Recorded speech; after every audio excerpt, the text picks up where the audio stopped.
Hello दोस्तों, कैसे हैं आप सब। इस वीडियो के अंदर हम सेक्शन 20 से और आगे के सेक्शंस जुवेनाइल जस्टिस एक्ट के कवर करेंगे। इससे प्रीवियस वीडियोस के अंदर we have completed up to section 19 of juvenile justice act. So please do watch this video. Those video will help you a lot to understand these sections in depth. अब देखिए, section 20 के ऊपर जब हम आते हैं, यहाँ तक हमने सेक्शन 19 तक इसका मतलब पढ़ रखा है। हमें ये बात पता है कि जो चिल्ड्रंस कोर्ट है उसके पास क्या पावर्स होती हैं। उसके पास एक ये पावर भी होती है कि अगर किसी जुवेनाइल ने कोई क्राइम कमिट किया है तो वो उसको प्लेस ऑफ सेफ्टी के अंदर भेज सकता है up to the age of 21 years. ठीक है। अब देखिए सेक्शन 20 के अंदर क्या बोलता है।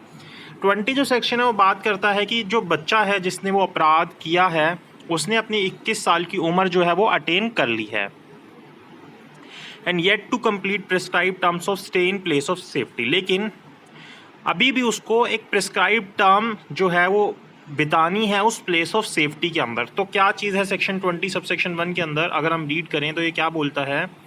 When the child in conflict with law attains the age of 21 years, उसने 21 साल की उम्र प्राप्त कर ली है and is yet to complete the term of stay, लेकिन अभी भी जितना उसका टाइम था स्टे का वो उसने अभी कंप्लीट करना है।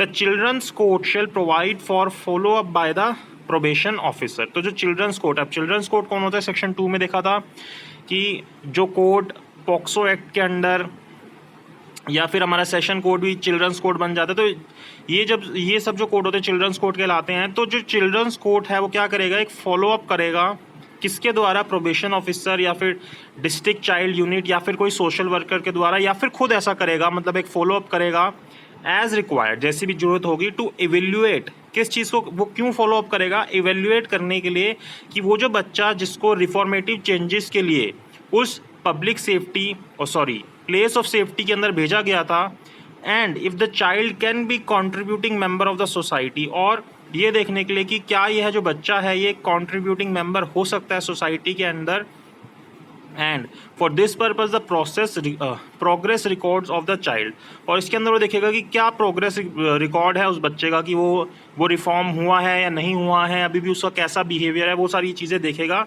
सेक्शन 19 के सबसेक्शन 4 के अंदर। Along with the evaluation of the relevant experts are to be taken into consideration. जो भी एक्सपर्ट्स हैं, साइकेट्रिक हो गया या ये सब जितने लोग होते हैं, जितने भी एक्सपर्ट्स हैं, उनकी जो भी एवेल्युएशन रिपोर्ट है उसको ध्यान में रखते हुए। ठीक है, ये चीज़ उसने देखी किसने, चिल्ड्रंस कोर्ट ने।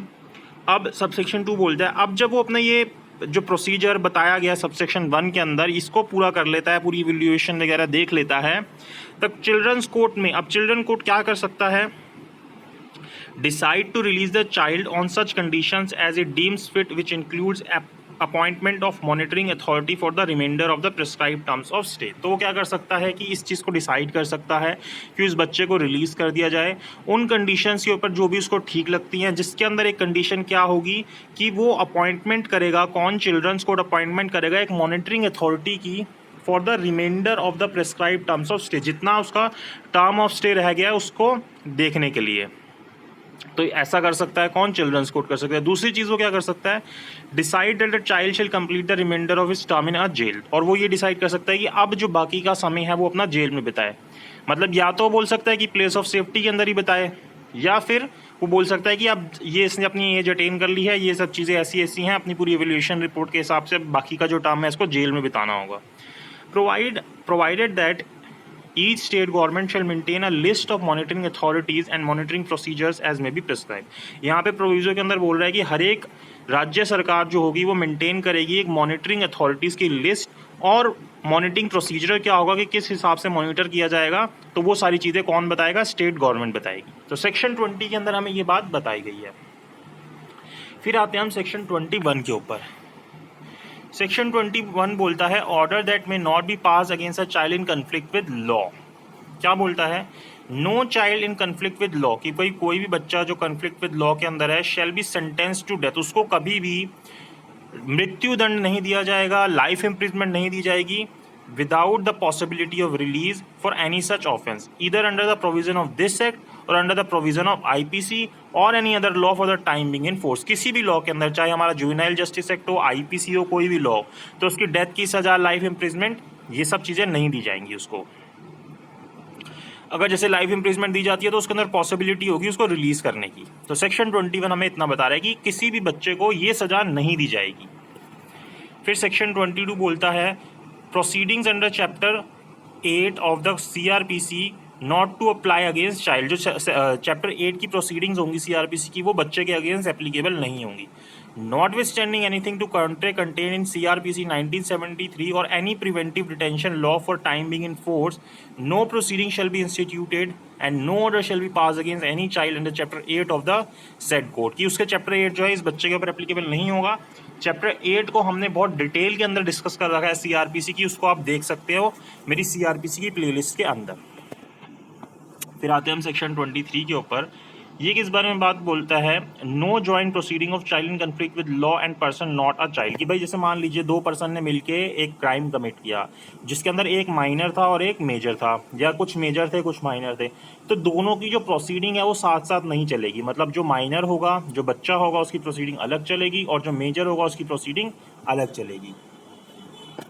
Notwithstanding anything contained in section 223 of CRPC or any other law for the time being in force, there shall be no joint proceeding of a child alleged to be in conflict with law with a person who is not a child। कि भाई दोनों की proceeding एक साथ नहीं चलेगी। एक जो बच्चा चाइल्ड है और एक जो बच्चा चाइल्ड नहीं है, उन दोनों की प्रोसीडिंग्स जो है एक साथ नहीं चलेंगी।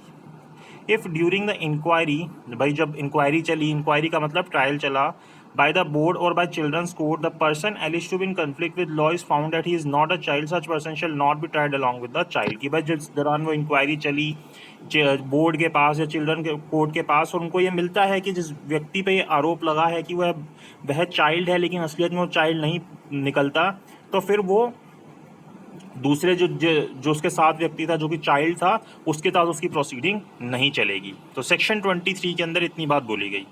फिर सेक्शन 24 बोलता है removal of disqualification on the findings of an offence. अब देखिए सेक्शन 24 क्या बोलता है। सेक्शन 24 को अगर हम रीड करें तो वो बोलता है notwithstanding anything contain in any order containing any other law for the timing in force, a child who has committed an offence and has been dealt with under the provisions of this act shall not suffer disqualification if any attached to a conviction of an offence under such law। क्या बोलता है कि किसी भी law के अंदर, मतलब कोई भी जो लॉ फोर्स के अंदर है, और जो ये जो बच्चा जिसने अपराध किया है, जिसने ऑफेंस किया है, जिसको इस एक्ट के हिसाब से डील किया जा रहा है, वो किसी भी डिस्क्वालिफिकेशन से सफ़र नहीं करेगा। अगर कोई भी डिस्क्वालिफिकेशन होगी तो वो उसको ऊपर एप्लीकेबल नहीं होगी। लेकिन प्रोविजियो बोलता है provided that in case of child who has completed और is above the age of 16 years and is found to be in conflict with law by children's court under clause 1 of subsection 1 of section 19, the provisions of subsection 1 shall not apply. लेकिन अगर वह बच्चा निकलता है कि उसने 16 साल की उम्र को प्राप्त कर लिया है और उसने कौन सा ऑफेंस कमिट किया है, clause 1 of subsection 1 of section 19। देखिए क्या है इसके अंदर, सेक्शन 19 के अंदर ये बोलता है there is a need for trial as an adult as per the provision of code appropriate order after trial subject to the provision of section 21 considering special need of the child the tenants of fair trial and maintaining child friendly atmosphere. अच्छा, अगर ये मिलता है कि जो बच्चा है उसका जो ट्रायल है वो किस तरीके से चलाया जाना चाहिए, एक अडल्ट की तरह चलाया जाना चाहिए, तो फिर सेक्शन जो भी हमने पढ़ा 24 तो उसका सबसेक्शन 1 उसके ऊपर एप्लीकेबल नहीं होगा। अगर कोई डिस्क्वालिफिकेशन होगी तो फिर उस डिस्क्वालिफिकेशन से वह सफ़र करेगा। दूसरी बात बोलता है section 24 the board shell make an order directing the police. की बोर्ड जो है एक ऑर्डर करेगा पुलिस को डायरेक्ट करते हुए, या फिर चिल्ड्रन कोर्ट्स के द्वारा टू इट्स ऑन रजिस्ट्री, अपनी रजिस्ट्री को ऑर्डर करेगा that the relevant record of such conviction shall be destroy after the expiry of the period of appeal.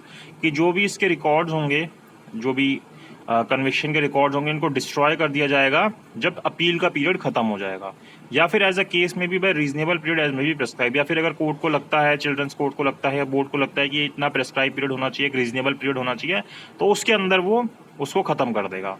Proviso बोलता है in case of heinous offence where the child is found to be in conflict with law under clause 1 of subsection 1 of section 19, the relevant record of conviction of such child shall be retained by children's court. लेकिन अगर वो कौन सा offence commit करता है, heinous offence commit करता है, तो फिर उसको रिटेन किया जाएगा चिल्ड्रंस कोर्ट के द्वारा।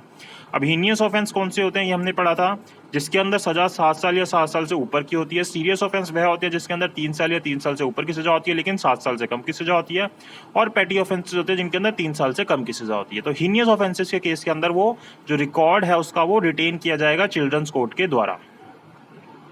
सेक्शन 21 बोलता है 25 बोलता है special provision respect of pending cases, कि भाई क्या प्रोविजंस है पेंडिंग केसेस के regarding. Anything contained in this act, all proceeding in respect of a child alleged to be found in conflict with law pending before any board or court on the date of commencement of this act shall be continued in the board or court as if this act had not been enacted।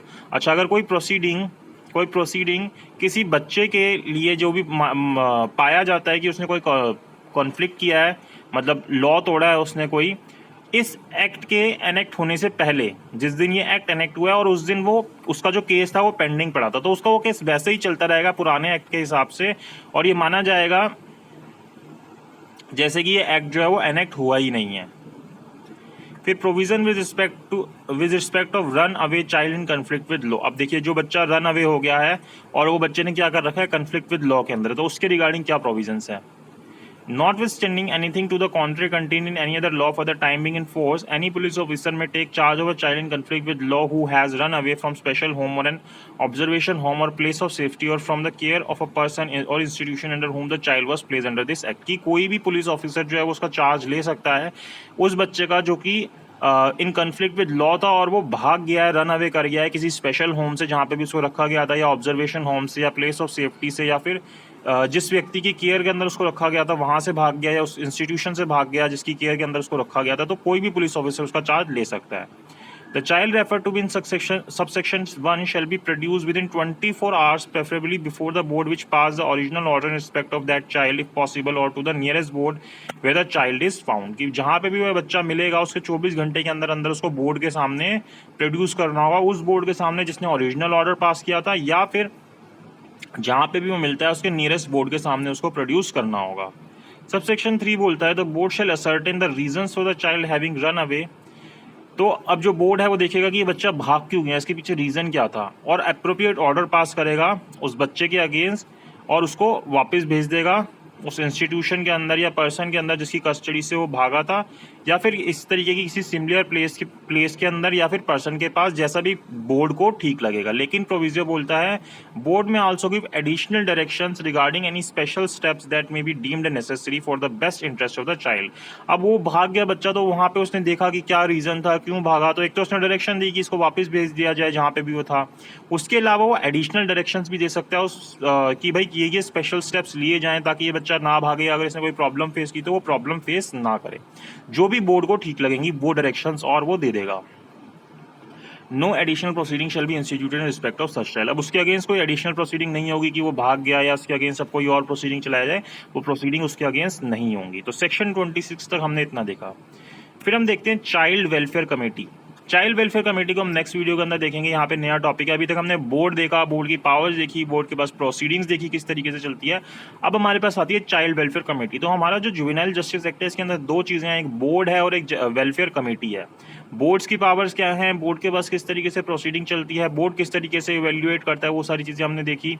अब हम देखेंगे child welfare committee किस तरीके से constitute होती है, कौन कौन इसके अंदर मेंबर होते हैं और इसके पास क्या पावर्स होती हैं, ये किस तरीके की प्रोसीडिंग्स चलाती हैं, ये सारी चीज़ें हम नेक्स्ट वीडियो के अंदर देखेंगे। तो इस वीडियो के लिए इतना ही। अगर आपको वीडियो अच्छी लगी हो तो लाइक कीजिएगा, शेयर कीजिएगा, सब्सक्राइब कीजिएगा। अगर कोई डाउट हो तो कमेंट बॉक्स में कमेंट करके पूछिएगा और आपको वीडियो कैसी लगी ये भी कमेंट बॉक्स में कमेंट करके बताइएगा। सो इस वीडियो के लिए इतना ही।